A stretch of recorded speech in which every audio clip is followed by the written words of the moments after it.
Ha il volto di un pensionato apparentemente tranquillo, il fantomatico Zorro, terrore dei cimiteri vittoriesi che dal mese di febbraio per ben 5 volte ha lasciato il suo segno, ovvero delle Z rosse e nere condite con insulti al sindaco sulle tombe e sui monumenti dei camposanti di Ceneda, San Giacomo e Sant'Andrea.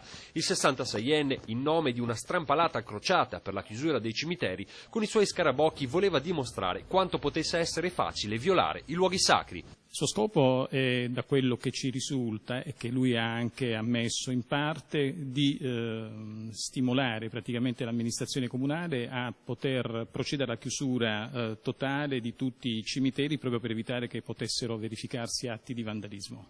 Si firmava Zorro nelle lettere inviate al sindaco perché sentiva di avere una sorta di affinità con il vendicatore mascherato, protettore dei deboli, ma a tradirlo è stata la vanità, una confidenza fatta ad una signora incontrata proprio al cimitero. E in un'occasione abbiamo raccolto anche la testimonianza di una persona che ha detto che lui aveva manifestato a questo proposito, cioè il fatto che il giorno successivo sarebbero apparse delle altre scritte, e così è stato.